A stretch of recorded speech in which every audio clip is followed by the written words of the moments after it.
I'm at risk, right, for violating this contract and, would be at risk of losing so many thousands or hundreds of thousands of dollars if I don't do that.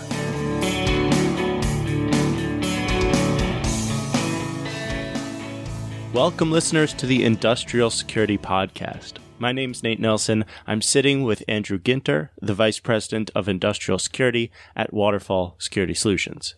He's going to introduce the subject and guest of our show today. Andrew, how are you? I'm very well, thank you, Nate. Our guest today is Matthew Malone. He is an industrial cybersecurity consultant at Yokogawa. And, he's going to be talking about what he calls shining a light into the dark.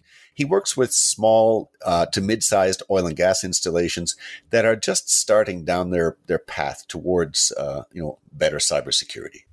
Then without further ado, here's your conversation with Matthew. Hello, Matthew, and welcome to the show. Before we get started, can you maybe say a few words about yourself and about the good work that you're doing at Yokogawa? I've been an industrial cybersecurity consultant with Yokogawa now for a little over 3 years. I've got my master's in IT project management, and I've got my GICSP certification. What we concentrate mostly within the industrial cybersecurity side of things here at Yokogawa is providing consultation and upgrade projects and maintenance projects that reduce the overall threat of cyber attack for our clients' control systems. Thanks for that. And our topic is the oil and gas industry, or specifically small and medium-sized facilities within that industry, and how a lot of them, these facilities still have very little in terms of cybersecurity. Now, when you proposed this topic, I was surprised. I thought the oil and gas industry were leaders in industrial cybersecurity. I mean, API 1164 was the first industrial cybersecurity standard. It came out even before the ISA SP99 stuff. These folks have been at it for a very long time. How can this be true? How can so many sites still have nothing? Well, I'd say in terms of your super major type companies, then absolutely. Those companies are on the bleeding edge of not just cybersecurity adoption, but cybersecurity technology, oftentimes working with companies like Yokogawa to develop something that is specific for their industrial processes and to be integrated there. So in that respect, I'd say you're absolutely right. But when you take a look at some of your mid-sized, your smaller sized outfits that are out there, their cybersecurity programs are fledgling, if they're even there. I think we've passed the point of inflection in the industry, though, where it's more of a concern to, okay, yes, this is a realized concern. Now we're starting to put people and budgets towards this issue. Now, if we start comparing different industry verticals, and not even different industry verticals in the oil and gas business itself, there are different types of CapEx and OpEx strategies, depending if it's an upstream or downstream arm of a company. And if we look at it and compare it to things like the petrochem industry, which is, adjacent part of the oil and gas business, if you will, we can see how their budgets are very, very tight. A lot of times they have contract delivery prices that have, in some cases, been decided 3 or 4 quarters beforehand, a year or two beforehand, and they're selling at those local prices while their feedstock may go up and down. And the leftover amount of cash that they have is going to affect what they can and can't do in terms of adopting either cybersecurity policies and programs, upgrade projects, maintenance projects, and things of that nature. It is a very real concern for site managers and plant managers looking at their day rates and whether or not I'm going to spend, this amount of CapEx on a plant project that's going to optimize, digitize my DCS and give me another 5% efficiency increase on my bottom line, or am I going to have to spend that towards cybersecurity, knowing that I'm only reducing risk and I'm not seeing any real cash difference? Andrew, I want to stop here because you mentioned something in your question that I actually am curious about. You seem to take as a given that oil and gas is sort of a leading industry for industrial cybersecurity. If anything, I would have imagined the opposite, that for more critical infrastructure, say power, water treatment, stuff like that, that those industries, because of the dire nature of adverse consequences, would be further ahead than a more maybe commercial industry like oil and gas. No? So let me pick apart your question. That's an interesting question. It has sort of several pieces to the answer. In terms of being ahead of the curve, that's the reputation of the industry based on, these people launched a lot of cybersecurity initiatives. At least the majors did. They're the ones that got the headlines, long before other industries sort of caught up. And to your second point, in terms of consequences, the oil and gas industry, by and large, is dealing with hydrocarbons, flammable, explosive hydrocarbons. And often, in order to get these hydrocarbons to move the way you want them to move, you got to heat these things. So now we're talking with hot hydrocarbons. So safety-wise, it's always been critical. There's truly unacceptable safety consequences. There's consequences for people at the site. Sometimes there's public safety consequences if things blow up, if things catch fire, if there's oil spills. Safety-wise, these people have always been sort of very aware of the risk. But you kind of phrased the question in terms of public impact, especially sort of critical infrastructures. And yeah, it's not like if the lights go out, everybody notices that second. But if a big enough piece of the oil and gas infrastructure fails, think the Colonial Pipeline, people, the geography, the nation generally depends on fuel.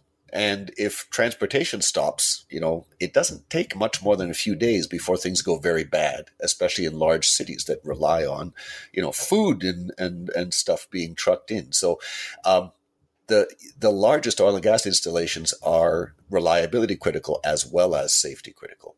So it's all over the place. Now we're talking about the small to medium. There's still safety impacts there, but there may not be the critical infrastructure impacts. You're right.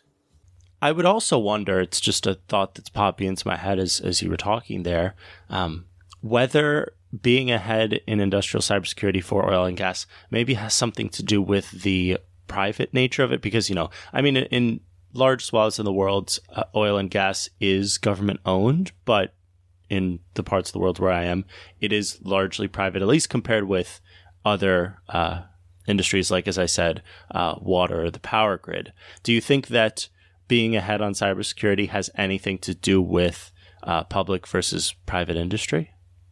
I don't know that that's really the relevant piece here. In my experience, the people who are sort of expected to be ahead of the curve security-wise are the industries where there's a lot of money and where there's sort of major impacts on either worker safety or public safety. And you would expect both to be true in the oil and gas industry. But in my understanding of the industry, the biggest, most profitable players might be publicly owned, they might be privately owned, but they have money. And so, they have material exposure to safety, at least, if not critical infrastructure impacts. The smaller players, often the smaller players will, when an oil field starts tapering off in terms of production, when an offshore platform starts tapering off, when a pipeline, starts being marginal in terms of its profitability, often these assets are sold by the majors to smaller players. So the majors almost by definition have the highest performing assets, and so they have money in their pocket. The small and medium players that we're talking about here often don't have that money. They're dealing with marginal assets. And this is the problem. If you have material impacts like safety, and you don't have a lot of money in your pocket, this is sort of the same scenario that a lot of smaller water utilities are in, and they're struggling to do cybersecurity. And so this is the context. This is what we're looking at here with these small and medium-sized facilities. When you come to a site that is, has nothing, or is way behind the curve security-wise, one of these medium-sized sites, where do you start? How do you get progress there? Well, I try to, as best I can, to identify with the position of the person that I'm consulting at that time.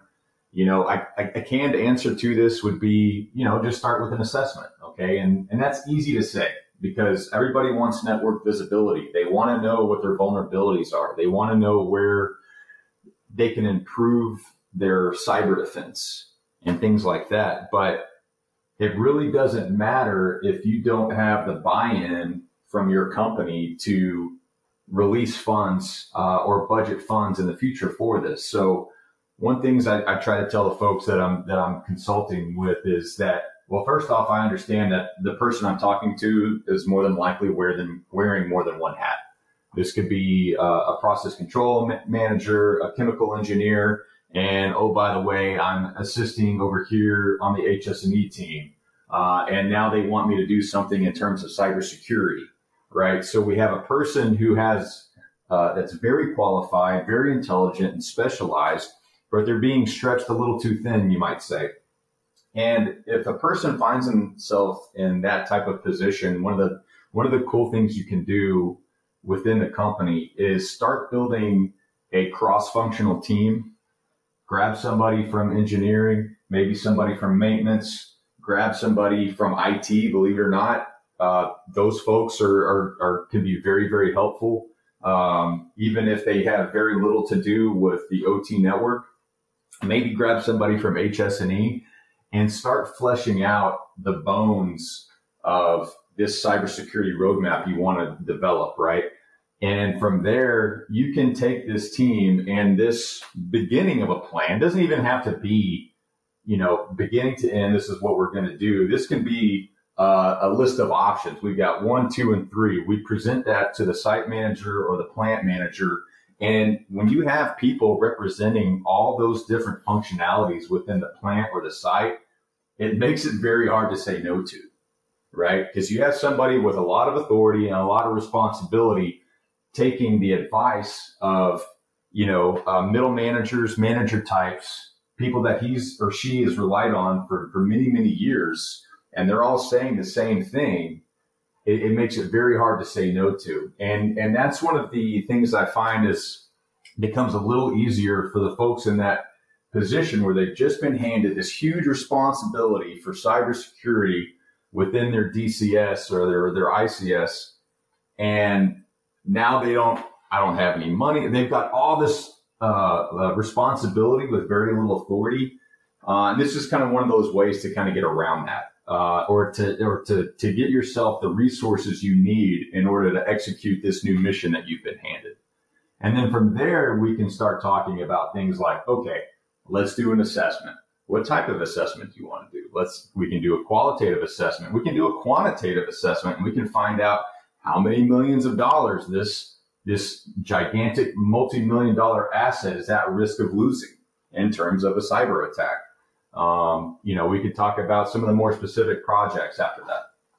Now, that's an interesting insight. I mean, I've never heard anyone, suggest that as a strategy, namely get a bunch of middle managers together as a cross-functional team, have them speak with one voice to the people in charge of budget, and, use that as a force for change in the organization. Because, springing budget loose for these projects is always, as you said, a problem. You talked about quantitative risk assessment. What kind of tools do you give this cross-functional team? What kind of case do they tend to make? A quantitative risk assessment it's not new in terms of, have those ever been done before in the past? I think a lot of times they've been applied for the HS&E side, or maybe a strategic move that a company might make at a high level. And so you bring in those types of tools for that. And on the cybersecurity side, yes, we've got tools available to us where we can go in and we can take a look at, if let's say it's a refinery, we can take a look at your day rate. We can take a look at how much, not only what your day rate might be in terms of barrels of production, but how much is guaranteed to that company's customer per day, right? I have to deliver so many barrels to this customer per day. Otherwise, I'm at risk, right, for violating this contract and, would be at risk of losing so many thousands or hundreds of thousands of dollars if I don't do that. I can take that information and I can apply it to the current posture of their ICS network. I can factor in things like any known critical vulnerabilities for unpatched operating systems, if they have old firmware, if they have unmanaged internet connections.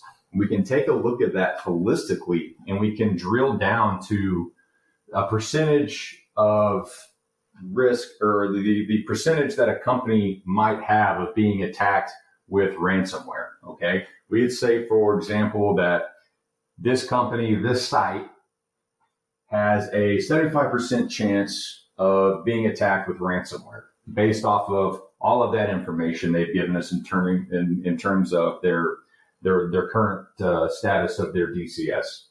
From there, I can take a look and I can say, all right, that ransomware attack has a 86% chance of being effective. If that is effective, now this company stands to have at least $5 million at risk of being lost. And then I can break down that $5 million in different buckets, right?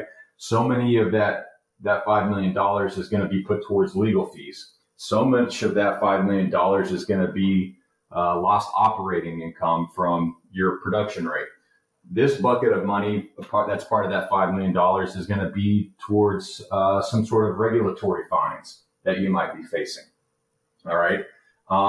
So that's kind of the risk part of it.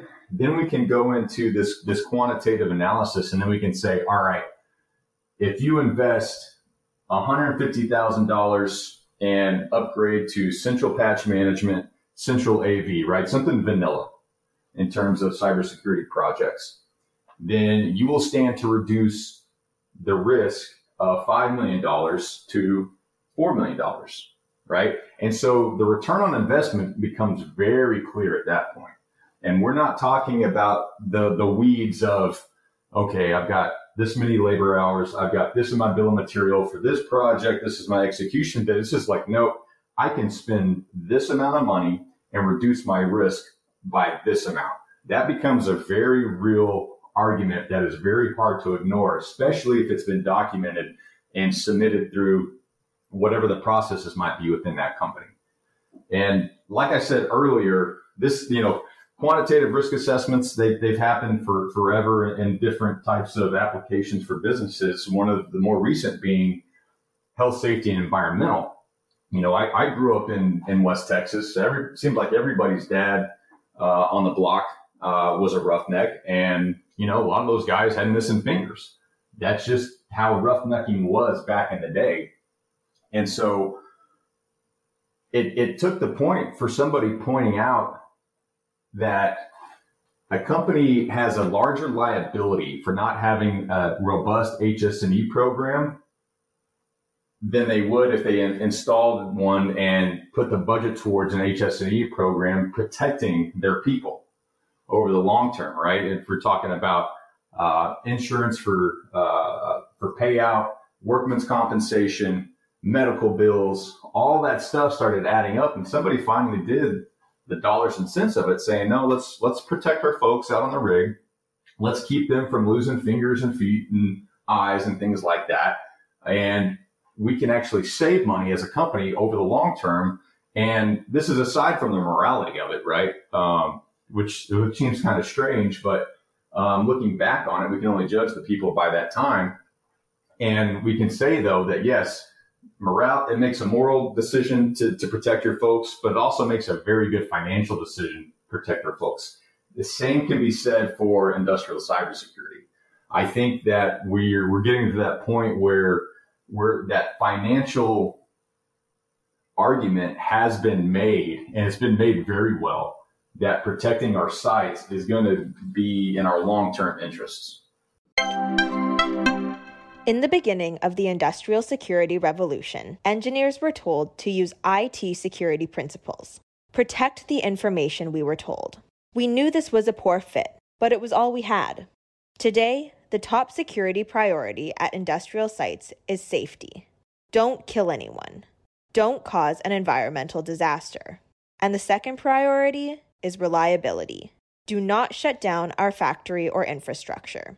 Today, safe and reliable operations use unhackable protections from cyber risks, not just cybersecurity.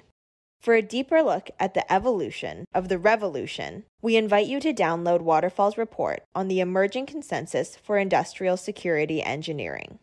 You can access the report at the Waterfall website, waterfall-security.com/engineering-consensus. Or just go to the resources menu and click on white papers and ebooks. You know, Nate, Matthew's talking about HSE, health, safety, and environment. That whole piece of lots of different industries changed like 30, 35 years ago. There was an inflection point. There were just too many incidents, too many injuries, that were just too public. There were too many losses. And so everyone started doing safety, both because it's the right thing to do, and as Matthew points out, the numbers added up. This inflection point, I believe, is coming upon us in the industrial cybersecurity space. I'm still running the numbers for 2022 for the Waterfall's threat report. The research thus far, we're pushing 200 sites that went down, almost all of which because of ransomware in the numbers that we're adding up. And, this number is more than doubling every year. So, the numbers are adding up fast. The inflection point, just last week, at this recording time here, just last week, a new U.S. cyber strategy for cybersecurity and especially industrial cybersecurity was released. And the thing that spoke the loudest to me in that document was in the motivation section saying, why are we doing this? And they said, look, it's unacceptable that a single honest mistake on the part of one employee can take down a national critical infrastructure. Clicking on one wrong link, opening one wrong attachments, that kind of exposure is just unacceptable. It has to change. We have to do something. So, to me, I see the change coming. And, how do we start from zero? How do we get going? This is what Matthew's topic is. We can go back to Matthew here. So if you've done, I don't know, a risk assessment, or, even if the site maybe had a risk assessment a couple of years ago and didn't act on it and wants to sort of rejuvenate that process, you're there, they're asking you, help us do something. What's next? How do you tend to get started with these programs at these sites? Well, the risk assessment is probably the first step that Yokogawa recommends for any type of cybersecurity program. But it's also kind of the beginning and the end of this perpetual cycle.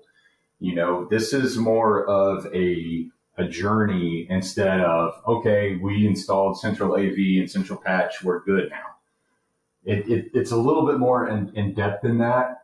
And I don't think it's going to be just something that you can, duct tape over and tape and like, okay, we've got our cybersecurity box checked, and now we can forget about it and go back to our business of refining or petrochemical or whatever our product is that we're making.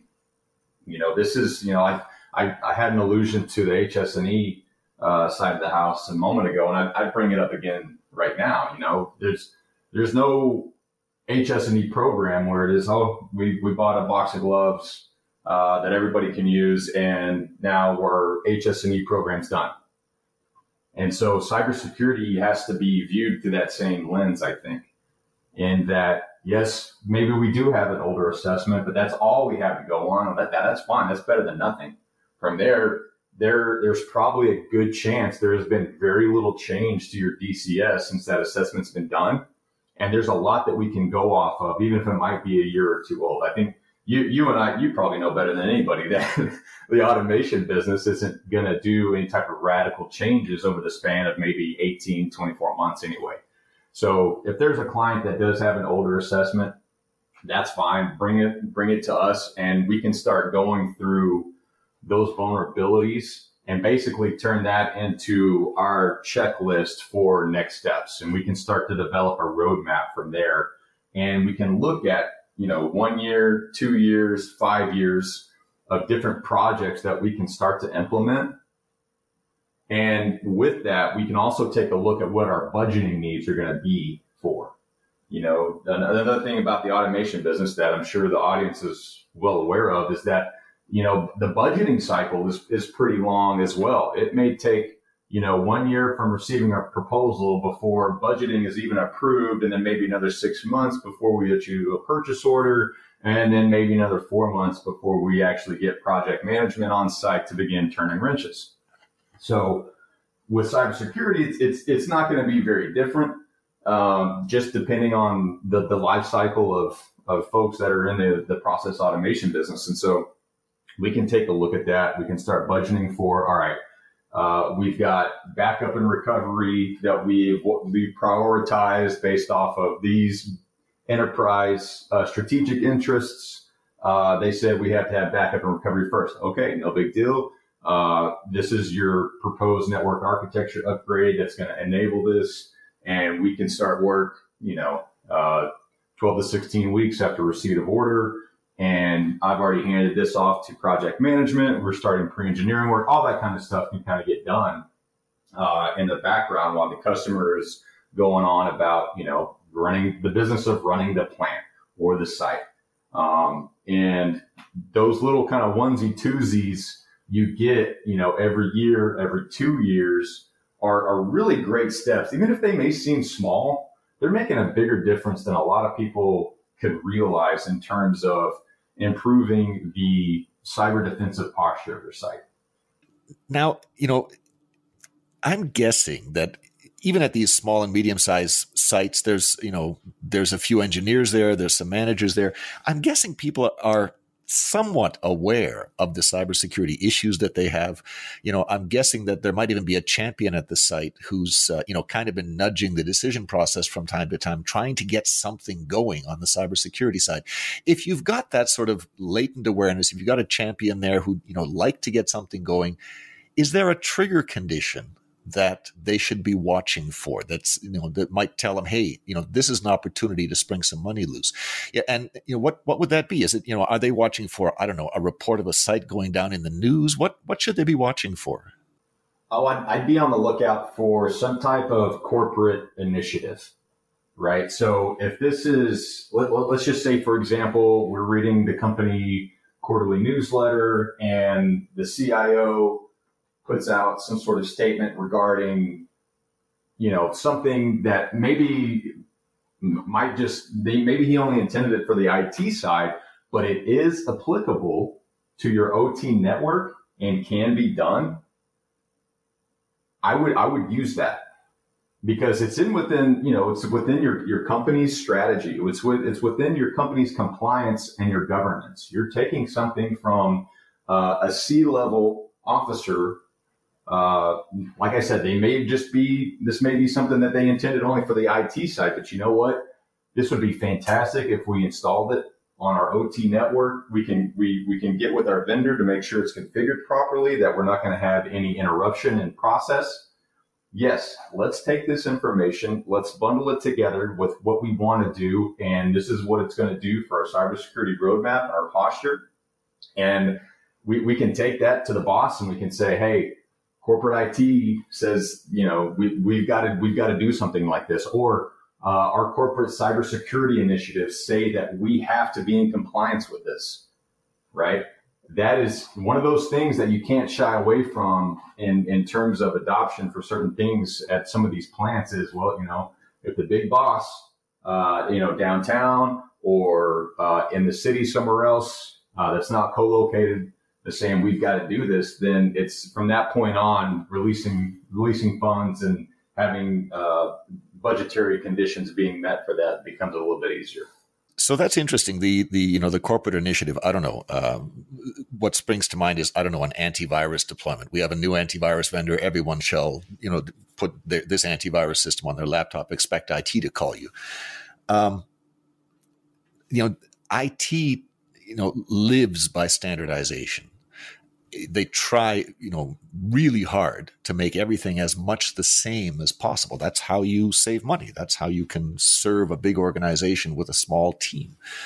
Does that work in the industrial space? I mean, can you in these big oil companies with large, medium, and small sites, are they all running the same control system? Are they how standard can you get here? Oh, okay. So the difference there is alarming, or not alarming. It's just it's almost night and day. Even though there is a lot of IT type technology in our control systems today, it'll never be an IT network. It just won't. And not to belittle my colleagues on the IT side, but they do have the privilege of working on pretty much, a lot of the same laptops, the same operating systems, maybe a handful of protocols, and things like that. And they can, they can disrupt, business operations at 9:00 on a Saturday night. A lot of my clients just don't have that privilege. And we're not even, even if we could standardize the sites, it would be the money alone would probably be in the trillions of dollars, because these sites, they're my age. They've been around for decades. They've been passed back and forth between different companies, new companies, joint ventures. They've got a mix of different technologies out there that have, there might be somebody at a plant right now whose only job is to make vendor X play with vendor Y so I can keep the plant running. We've got so many different protocols we have to deal with, different versions of the same software that we're still trying to work right. We've got software from companies that's defunct, right? That will never be updated again, but it keeps my efficiency rate running at this percentage. And I have to use this software, and it can only run on Windows XP machine, or else I'm going to have to do some sort of, crazy CapEx migration project that's going to be near the cost of a rip and replace. So, yeah, when I mentioned earlier that, can we borrow maybe IT cybersecurity governance for an OT application? Yeah, that part is fine. But in terms of the technology adoption side of it, it's night and day. I don't think it could be any more different. All right. Matt was talking there. I think he mentioned at one point trillions of dollars involved in this process. Surely that's an exaggeration to make his point, right? It may be a bit of an exaggeration, but he mentioned the number in the context of the question saying, could we make the industrial automation in our plants as standard as we see the IT systems? And, the answer is it would cost at least many billions in a large organization. And why is that? I mean, if you want to buy new versions, the latest versions of the control systems and the control equipment, it's not going to cost that many billions just to buy the stuff.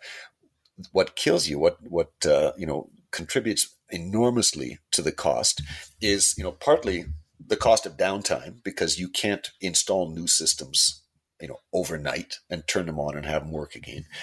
Partly it's the cost of engineering. And what does that mean? It's the cost of studying the systems to make sure they're not going to kill anyone, testing the systems exhaustively to make sure they're not going to trip the plant 3 times a day and cripple your production. All of that, engineering, the high-skilled engineering labor, thousands of hours that have to be invested in converting to a new control system, new version of control system, costs enormously. And, in a sense, it's a pipe dream, because even if you spend the billions and billions of dollars doing this, and on day one of the new regime, you say, finally, we've standardized everything. 3 of your facilities get sold out from under you, and you buy 2 more from another business, and bang, you're not standard anymore. So, yeah, I mean, this is, in a sense, this is the nature of the beast in the industrial security world, or the industrial automation world. It's the automation world is a much more highly fragmented market, full of very specialized, best of breed vendors that do one thing the best in the world and save companies millions of dollars by doing that one thing best. And so it's a hugely fragmented market, and you're not going to see standardization. It just doesn't work. I take your point, but as you mentioned, in industrial security, there are a certain number of vendors for any given task, maybe just one or a couple that really specialize best in class for this particular function. So within an industry, if you're dealing with maybe a fractious environment of a vendor that does this vendor, but within those niches, there aren't that many options, wouldn't it already be that industrial sites across the sector would probably be using the same folks for the same functions, and then it would be easier to standardize for that reason if, say, you adopt a new plant? You're right. I think I oversimplified. And you said industrial security. I think you meant industrial automation. Let's talk about the automation space and the automation that we're dealing with. Even if we have, a very specialized vendor that does one thing best in the world, they tend to have, a competitor or maybe 2 for that one thing that they do best in the world. And, the other one is second best, but close, but maybe a little cheaper. So you do still tend to see some diversity, even in the best of breed, even within a single industry where, in a sense, they're all doing the same thing. At the higher levels in the automation system, there is still more fragmentation than the IT space. I mean, concrete example, in the IT space, what's the leading relational database in the world? It's Oracle. Do you use Oracle for everything? No. Smaller sites tend to use Microsoft SQL Server. Is there any other contender? Yeah, there's a whole bunch of smaller contenders that have really niche applications, but the next one is MySQL, which tends to be used in the big iron web servers. That's it. In the automation space, there used to be sort of a dozen top tier players and countless lesser players. There's been a lot of consolidation. Schneider Electric, for example, has been buying everybody. They just bought Aviva. Aviva just bought OSIsoft. So there is consolidation coming on. And when these vendors consolidate, they tend to reduce the number of products they have. So I think, the reality for standardization is coming, but the reality of engineering needs is still there. Even if we have all the same hardware vendors, the same pumps, the same conveyors, even if we have all the same automation vendors, even if the business has standardized on, version X of all of that software, buying another component from another vendor, are they going to have standardized on exactly the same version? No, they're probably going to be on a slightly different version. Okay, so now if we want to move them to our standard version, what kind of engineering do we have to do? The smallest of changes incur huge engineering costs. So I think maybe the change, even if you buy somebody who's got the same stuff as you, there's enough change that if you want to truly standardize, it still costs a lot of money. Okay, so start with springing the money loose and get a risk assessment. These are first steps. Can you talk about stumbling blocks? Are there roadblocks that you see that people should be aware of? Oh, it's got to be the term air gap. That concept is dead. It's gone. Entire networks will never be air gapped again. That was you could call it a constraint from the early days of control systems and DCS, when we had proprietary software and hardware, and nobody wanted that the data from a site transferred into a ERP system or an SAP system. Nobody cared really. But as soon as we opened that door, it's just not ever going to be shut again. And, and I understand that there are types of technology out there that, I can air gap, so to speak. There I am using it and I hate it, but I can secure or I can segment, this part of the network. That's fine. Let's use a term like segmenting, but I think air gapping provides a false sense of security. And I think it gets thrown around a little too liberally without people understanding the true situation, not necessarily the term, but of the reality of where our technology has taken our control systems now. And, it's a connected world. And, we think about, especially in the world of IIoT, all right? Or when we've got wireless mesh networks for everything at the transmitter level. All those things are connected and they have the ability to be connected to something else. So we have to take a look at securing everything. And I don't want anybody getting a false sense of security thinking like, I read this document a few years ago. It says we're air gapped. We don't need to be doing anything. And then you find out that company got, some sort of malware incident later on. That's interesting. My own experience, a few years ago, we were engaged with a large power generating company, not in North America, not NERC-CIP. We're talking rest of world. There weren't regulations in that part of the world. And, we came in and, we made the pitch, a whole bunch of vendors came in. They asked for a vendor sort of show. And, we had like 6 vendors come in. We were one of them. Each of us, pitched, we have these great security solutions for you. And in the end, asked for feedback. And the feedback that we got, and I can't remember if it was, that day or a couple of days later, was, thanks for that. We've decided we don't need any of your solutions. We're air gapped. And we went, oh, and kind of went away licking our wounds. A year and a half later, our partner in the region called back and said, come and make the pitch again. And we went, sure, but why? These people are air gapped. And they said, we just finished a risk assessment for, all of their dozens of sites. They're not air gapped. Come and talk to us. And so, yeah, there seems to be, a widespread impression among senior leadership at, in many industries and many sites that they are still air gapped, but they're not anymore. Right. And that right there, that's a case in point of why I wish that term would just fall out of use. It's a warm, fuzzy blanket that is a lie to hide behind. And at the end of the day, you're just putting off the inevitable. Well, this has been great. Thank you, Matthew, for joining us. Before we let you go, can you sum up for us? What should we take away from, what we've been looking through here?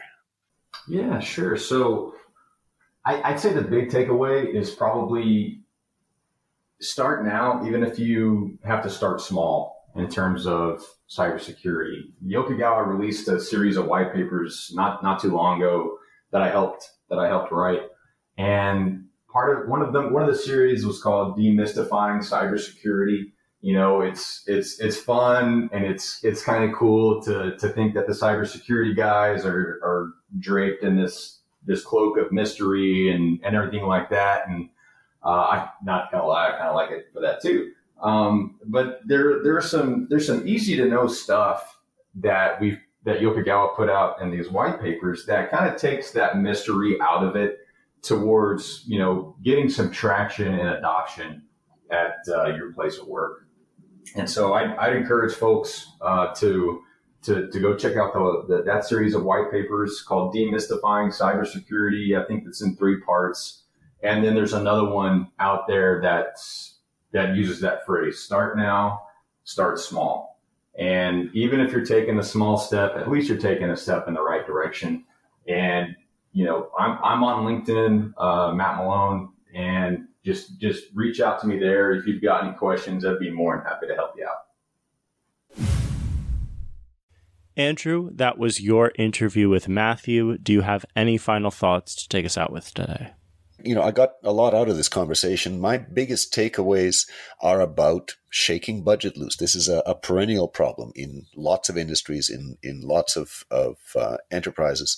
And sort of the two biggest lessons I heard was, one, start working with the business, within the business, to put sort of a group of middle managers together, cross-functional team that are tasked with improving cybersecurity. Improving cybersecurity generally without a lot of budget, but they can put some understanding of needs together, a common understanding of what would be desirable, and in a sense start building up. These people they become invested in the process, and they start building up sort of some internal pent up demand, internal pressure to we need to do something here. How do we do this? And then you wait for a trigger point. And the trigger point you're looking for is a corporate initiative, a statement from the chief security officer, an initiative for, deploying new security technology, maybe just on the IT network. But once you see a trigger point like that, you can turn the pent up demand into, hey, we want to contribute to this strategic objective. To do that, we need money. See, it's strategic. The corporation's doing this. We need to do it too.